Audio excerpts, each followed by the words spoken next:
Tuloy na nagtatago itong si Jericho at hindi rin naman siya tinitigilan ni sa Sergeant Vela at itong si Sergeant Royales. Gustong-gusto talaga nilang mahanap itong si Jericho. Hanggang isang beses ay nahuli nila itong si Jericho habang ito'y nakaupo at nagmumuni-muni. Naisip niya ano na lang kaya ang kanyang magiging. Sa pamamagitan ng plastic cellophane ay na-corner nga siya, muntikan na siyang hindi makahinga. Buong akala na Jericho ay katapusan na nga niya. Nang tanggalin na nga ang harang sa kanyang mga mata ay nagulat siya sapagkat si Sergeant Bella at itong si Sergeant Royales ang nasa kanyang harapan kung saan na galit. Tinatanong agad siya kung bakit pinapatay umano niya ang mga palasyos. Subalit, tinatanggi nitong si Jericho na wala siyang motibo para patayin ang mga ito at hindi siya yon. Napatunayan din naman ni Sergeant Vela at ng kanyang kasamahan na hindi talaga si Jericho sapagkat walang mga fingerprints. Sinabi naman ni Jericho na napakatanga ng killer na iyon. Hindi siya ang killer, iba ang pumapatay dahil walang makitang ebidensya. Walang fingerprint na nanggagaling kay Jericho. Gusto ni Jericho na pakawalan na siya sapagkat illegal ang kanyang ginagawa kung saan ini-interrogate siya at wala namang warrant of arrest na magpapatunay na talagang nagkasala siya. Isip ni Sergeant Royales na hindi siya pwedeng mabigo. Kailangan nilang matuklasan kung sino talaga ang pumapatay sa loob ng palasyo. Kung hindi si Jericho ay sino. Yun ang dapat nilang matuklasan. Kaya naman sa tulong ni Jericho ay pakakawalan nga siya nang sa ganun siya maging spy sa loob ng palasyo. Total alam naman niya ang pasikot-sikot doon.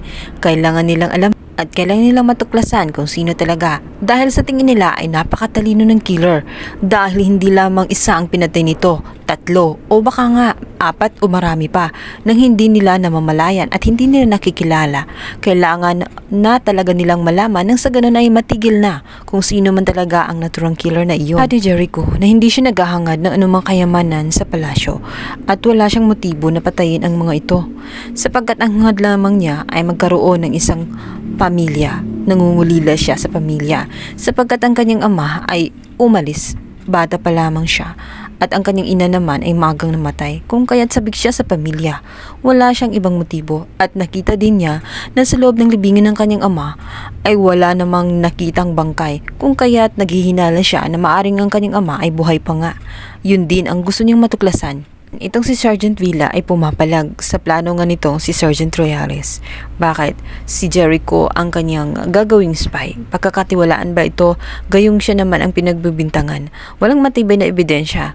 Kaya kailangan nila itong si Jericho. Yun ang sabi nitong si Royales. Makakatulong si Jericho sapagkat likas din siya na matapang. Tid din itong si Sergeant Royales na ito ang si Aurora ay posible ding may kakayahan sapagkat kapag ito'y nagagalit ay binabalandra nga niya ang kanyang shotgun upang panakot sa mga tauhan niya. Jericho na kaya ang makakatulong upang matuklasan ang mga misteryo sa loob ng palasyos kung saan sunod-sunod na mamamatay ang mga palasyos.